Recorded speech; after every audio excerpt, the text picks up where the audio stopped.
इनकी तरफ से ऐसे कदम नहीं उठाए गए हैं, ना ही ये लोग उठाना चाहते हैं। तो बातचीत से हल बातचीत से ही होगा। तो एक मैसेज तो आप कंपनी तक जरूर उनके जो भी यहाँ पे अधिकारी हैं ये भिजवाएं कि 10 से 12 गांव ऐसे हैं जहाँ पे लोगों के घरों में दरारें आई हैं। क्या नाम है गाँव का? इनके गांव का नाम है संगोई धार। 100 मीटर कितना डिस्टेंस है? 1 मिनट सर, कल वो बता रहे थे ना 300 मीटर है डीजीएमएस का। आप बताइए आपके घर इनका तो अवार्ड हो चुका है लेकिन सर अवार्ड हो गया है, अभी मैं कंप्लीट करता हूँ। अवार्ड के बाद रीसेटलमेंट नहीं किया, जो इसलिए इलीगल है सर। अच्छा, इलीगल ब्लास्टिंग क्यों है, इलीगल खनन क्यों है? क्योंकि अवार्ड के बाद रिहेबिटेशन रीसेटलमेंट जो पॉलिसी है जो 2009 में बनी थी उसका वायलेशन हो रहा है, उसका कहीं ना कहीं धज्जियां उड़ाई जा रही है उस नियमों की। तो आप भी कहीं ना कहीं आगे इस बात को पहुंचाएं, इसलिए ये लोग यहाँ आए हैं और ये आते रहेंगे। और मैं गुजारिश करूंगा कि इसको आप इसमें ना टाल दें, या ये आप नहीं, जो अधिकारी है संबंधित विभाग, ये ना टाल दें कि इस सिस्टम में समय लगेगा। अब समय तो सर 3 साल मुझे हो गया है और 20 साल उन्हें 20 हो गया है। लिख के दे दे पूरे कागज पर, हमें साइन कर कर, और जान माल का नुकसान ले ले। इनके किसी और के घर पे कुछ गिरता है उसकी भी जिम्मेवारी आप भी सर, क्योंकि जिस तरीके से ये पिछले काफी दिनों से लोग परेशान हैं। बिल्कुल हिलते ऐसे घर जब ब्लास्टिंग होती है यहाँ पर। अब देखिए जो मैं कर सकता हूँ वो तो मैं करूँगा आपके लिए। मैंने बोल दी जो मैं कर सकता हूँ मैं करूँगा आपके लिए। ठीक है, आपके बहुत ही धन्यवादी रहेंगे और हम भी ऐसी उम्मीद करते हैं कि कंपनी वालों को जो भी उसके जिम्मेदार है, चाहे वो लैंड एक्विजिशन वाले हैं, माइनिंग वाले हैं, कंपनी के एडमिनिस्ट्रेटिव वाले हैं, वो आकर गांव के लोगों के बीच में क्यों नहीं जाते? सीधी सी बात जहां गांव में नुकसान है, कोई भी गांव है, प्रभावित गांव है, उनको चाहिए वो गांव के प्रभावित गांव के लोगों के बीच में जाकर वहां पर जन सुनवाई करे, बैठक करे, लोगों के साथ घर में चाय पानी करे, खाना खाकर आए, वहां से मक्की की रोटी खाएं। लेकिन उनके जो लोगों के अधिकार हैं, इनके जो हक हैं, वो कहीं ना कहीं बड़े स्तर पर इस पूरे क्षेत्र में ये शायद, जहां तक हमने भी सुबह से यहाँ पे इनके कुछ चीजें देखी। तो सर आप लोगों से भी, पुलिस विभाग के लोगों से निवेदन है कि एसडीएम महोदय जो भी इस क्षेत्र के हैं, वो जो उपमंडलाधिकारी जिनकी जिम्मेवारी होती है अपने उपमंडल को सुरक्षित रखना, वो मौके पर गाँव में जाए। जहाँ मैं पहुँचाऊंगा मैं पहुँचा दूंगा। बाकी अधिकारियों से तो आपको खुद ही मतलब पत्राचार करना। एक बार पर्सनली मिलिए, बोलिए कि क्या चाहते हैं, क्या बात है, आप बताइए तो क्या आप लोगों से भी, आपके जो विधायक है, विधायक जी को आप जानते हैं? उनका कोई फायदा नहीं, उनके साथ विधायक जाएगा, कोई और जाएगा। अगर ये वहाँ जाएंगे तो उनको भिखारी कहेंगे लोग, ये भीख मांगने आ गए। एसडीएम होगा, डीसी होगा, कोई भी होगा, इनकी समस्या यहाँ। आप आपको फोन करें एक बार अपने विधायक जी को, क्योंकि विधानसभा में गए हो तो विधानसभा में आपके विधायक भी मुद्दा उठा सकते हैं। अगर आम लोगों की समस्या है तो विधायक आपके विधानसभा में विधायक जी उसको एक बार फोन करना अपने आज, ठीक है जी? एक बार उनको फोन करके बोलना ऐसे ऐसे हमारी हमारा बेटा भी यहाँ पे बैठा है।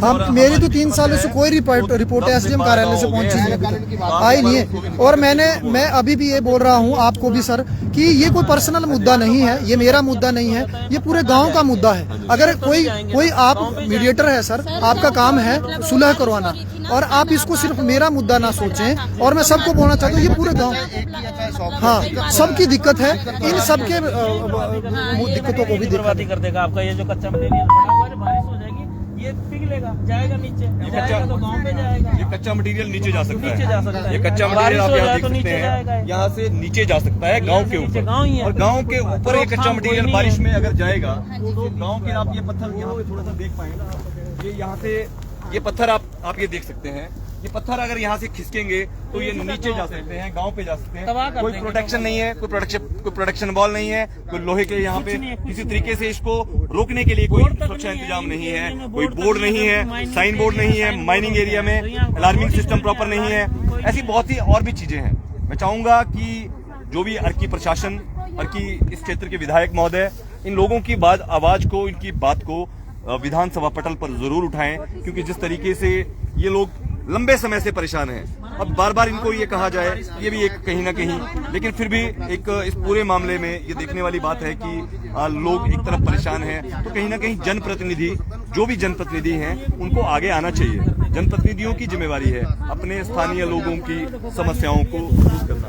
और धूल मिट्टी और पूरे क्षेत्र में चारों तरफ को ये धूल मिट्टी उड़कर जा रही है, ये लोगों की सर कहाँ जाए, अब क्या करे, किसके पास देखो जाना तो आपको अधिकारियों के पास पड़ना है। तो पहले आपको अधिकारी यहाँ पे आए, हमारी बात मामला जो है ये गंभीर का भी तो कुछ फर्ज है सर अपने उसके लिए। इसमें मतलब चलो वो तो मैं आपकी बात मान गया, पर इतने टाइम में जब तक आप किसी को बुलाएंगे नहीं ना तो आपके पास कोई नहीं आएगा। अधिकारी भी तो हमारे ही है, मैं वो बोल रहा हूं, हमारे जब तक आप पैसों से किसी- हमारी टैक्स से वो कर रहे वही बोल रहा हैं हूं। ना, तो उनका भी तो कुछ फर्ज बनता है। वही बोल रहा मतलब वो भी एक दौरा लगा दे सरकार, जाके आप बुलाओ तो सही पहले उनको, क्यों नहीं आएगा? हमारे को तो गाड़ी करनी पड़ेगी। सर ये तो उन्होंने बोला कि 5 साल पहले तक मतलब 15 साल इन्होंने अर्जी करी है, एप्लीकेशन ही दी है। आप दोबारा पिछले आज का बता सकता हूँ। नहीं वो तो आज का मैं बता रहा हूँ ना सर, मेरी रिपोर्टें क्यों रुकी है, क्यों नहीं आ रही है, और कंपनी क्यों नहीं बता रही है कि उनके नॉर्म्स क्या है और क्या गाइडलाइन है। ये धूल उड़ रही है, ये देखिए सर आपके सामने वायलेशन हो रहा है, और देखिए पुलिस प्रशासन यहाँ पर है, धूल उड़ रही है। यहाँ पे पानी क्यों नहीं छिड़काव हो रहा है, लोगों के फेफड़ों तक ये जा रहा है सर। ये तो इन्वायरमेंट का भी मुद्दा है, ये लोगों के बच्चों के स्वास्थ्य का मामला है, बीमारियों के, लोगों को बीमारियां लग रही है, किसी को स्किन की प्रॉब्लम हो रही है, किसी को हार्ट की प्रॉब्लम हो रही है, किसी को हार्ट अटैक आ रहा है। और उन धमाकों से तो जो बच्चों की पढ़ाई डिस्टर्ब हो रही है या बूढ़े लोग हैं उनको अगर किसी की अकस्मात मौत हो जाती है उसके जिम्मेवार कौन है? हम प्रशासन के पास जाने के लिए नहीं आए हैं सर, प्रशासन के पास हम जा चुके हैं, आप जवाब दीजिए। बहुत सारे बहुत हो गए। अभी एक हमारे ब्रदर है वो मतलब कोलैप्स हो गए थे, IGMC ले जाते कोलैप्स हो गए थे ऑलमोस्ट। पर मतलब मेरे वो कुछ मम्मी नहीं। भी। हाँ, मतलब कि आपके मम्मी की कितनी उम्र थी जी? मेरी मम्मी की उम्र थी 65। 65 साल। उनको क्या हुआ? बस यही प्रॉब्लम है, जो सांस रुका बस।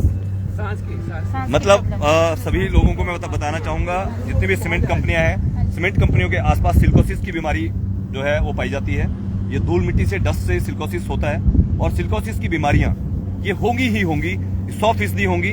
ये अलग बात है कि जिन्होंने सीमेंट कंपनियां लगाई, जिन्होंने लगवाई, उन्होंने जनता को नहीं बताया।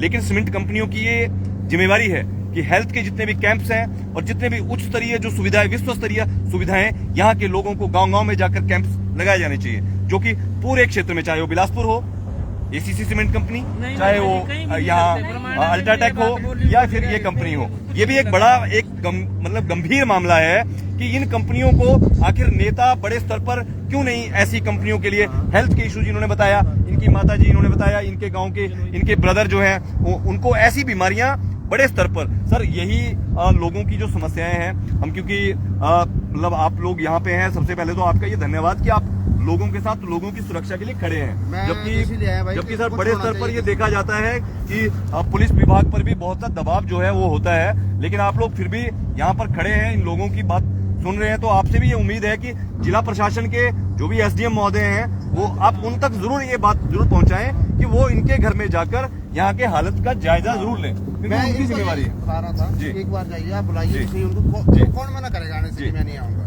नहीं सर, मैं आपको मैं बताता हूं आप सर, भी मैंने कृपया उनको मैसेज जो है वो जरूर कर दें, क्योंकि आप भी एक जिम्मेवार अधिकारी हैं। आप यहाँ पे आपके एक मैसेज से कि लोग उनसे मिलना चाहते हैं, और वो तो लोगों के लिए ही वहाँ बिठाए गए हैं, तो वो लोगों से क्यों ना मिले।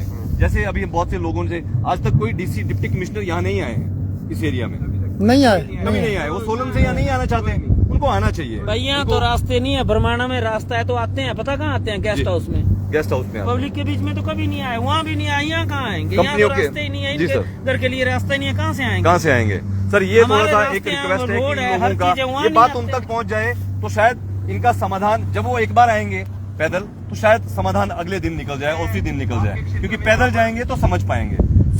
समझ तभी जब आप यहाँ खड़े हैं, तो आप भी बहुत चीजें समझ पा रहे हैं। आप तभी समझ पा रहे हैं जब आप यहाँ खड़े हैं।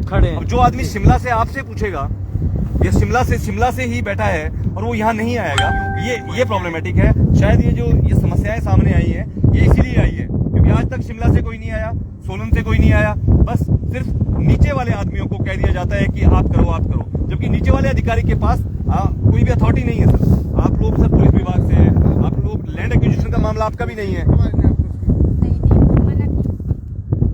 कुछ ना कुछ तो देना था कुछ नहीं, जो हमारा ये एक्वायर है कहते हो, इसमें कोई कुछ नहीं। आप यकीन नहीं करेंगे, 2002 के बाद हमारा कोई भी जो सरकारी कोई भी स्कीम आती है, मनरेगा के थ्रू आती है, कोई कुछ नहीं आता हमारे, रास्ता तक नहीं है हमारे घर। तो आपने इसके लिए किसी से पूछा था कि क्यों नहीं हो रहा? किसी से पूछा? नहीं, ये है भैया आपका है वो आपका अब पंचायत आड़ो प्रधान गया। नहीं, मान गया, ये तो बात हो गया ये बात। हमने पंचायत में बहुत बारी बोला सर, लगाया, बहुत बार कुछ नहीं, आपका हो गया भाई, ऊपर अवार्ड हो गया है, अवार्ड हो गया, अब आपको रास्ता नहीं मिलेगा। कुछ नहीं। मैं इसको फुलफिल करता हूं। सर ने कहा कि पटवारी ने क्या रिपोर्ट दी। सर मैं बता देता हूं कि इस पूरा गांव था, मेरे साथ जो गांव है, हम लोगों ने एप्लीकेशन दी, सामूहिक एप्लीकेशन, जिसकी कॉपीज मैं कमेंट में डाल दूंगा, और उसमें हम 20 से 22 लोगों ने हस्ताक्षर किए, कोई बूढ़े थे अंगूठा दिया, और उसमें हमने एसडीएम कार्यालय अर्की और डीसी महोदय सोलन में हमने लिखित में दी कि हमारे परिवार और हमारे इलाके में हमारे घरों में दरारें आ चुकी है और हमें जान का खतरा है। तो हमारी जो मांगी थी और हमारे जो जल स्रोत है वो सूख रहे हैं और लोगों को बीमारियां लग रही है और लोगों को हेल्थ इशू आ रहे हैं, स्किन की प्रॉब्लम हो रही है, सांस की प्रॉब्लम हो रही है। मेरे स्वयं के माता अस्थमा के पेशेंट हो चुके हैं इस धूल से, इस मिट्टी से, इस पोल्यूशन से। जैसा कि मैंने बताया कि देखो धूल उड़ रही है लेकिन पानी का छिड़काव नहीं हो रहा है, क्या ये गाइडलाइन में है या नहीं, ये पहला सवाल। और जो आपने कहा पटवारी वाला, जब एसडीएम कार्यालय में ये गया तो ये मेरे पास अभी भी कागजात पड़े हैं, एसडीएम महोदय की तरफ से पटवारी साहब को और संबंधित विभाग जैसे नायब तहसीलदार और तहसीलदार जी को कहा गया कि उच्च अधिकारी मौके पर जाए और गांव का निरीक्षण करें।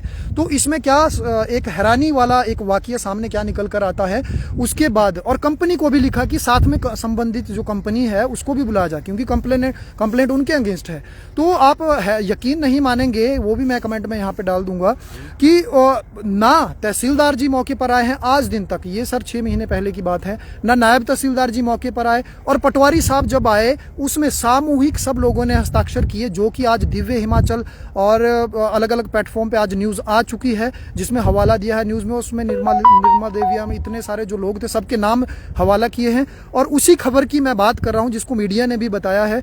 और उसमें क्या होता है कि पटवारी साहब हमसे साइन लेते हैं और उसमें लिखते हैं कि आप लिखिए कि कोई नहीं आ रहा है मौके पे। इट मीन्स कोई उच्च अधिकारी, आप एसडीएम और डीसी महोदय की बात कर रहे हैं, यहाँ पर तो नायब तहसीलदार लेवल के ही आने से कतराते हैं, डरते हैं। वो क्यों नहीं आए, ये सवाल है। तो मेरा आपसे कहना है कि लोग तो बहुत कोशिश कर चुके हैं, हम लोग हार चुके हैं, कोई नहीं आ रहा है, और उसके भी मेरे पास प्रूफ है, क्योंकि पटवारी साहब ने खुद लिखा कि आप उनके लिए लिखिए लेटर। तो सर ना कंपनी आ रही है, ना एसडीएम महोदय, ना डीसी महोदय। हाथ जोड़कर मेरा डीसी महोदय से भी निवेदन है इसी वीडियो के थ्रू, क्योंकि उन तक पहुंच ही रही होगी, और एसडीएम महोदय के पास भी मैं कर जोड़ मैं ये प्रार्थना करता हूँ कि इन लोगों के चेहरे देखिए और इन लोगों की हालत देखिए, ये किस तरह से घर से आए हैं, देखिए इनकी चप्पलें देखिए, और इनके घर में काम नहीं है, ये गरीब लोग हैं, इनके पास कोई करोड़ों रुपए नहीं है, ये अपना गुजारा करते हैं इसी जमीन से, इसी जमीन में खेती कर ये कहीं ना कहीं फसलें जो उगती है उससे अपने बच्चों का भरण पोषण करते हैं। आप मुझे बताइए कि आपकी फसलें उसी तरह से सब कुछ उसमें उग रहा है, सब कुछ बढ़िया होता है? नहीं होता। जितने जंगली जानवर यहाँ थे ना इस एरिया में, वो उस एरिया में है, कहाँ से होनी फसल? अब मान लो 200 बीघा इन्होंने ले लिया, 200 बीघे का जानवर 20 बीघे में बैठ गया है जाके, तो वहाँ फसल कहाँ से होनी?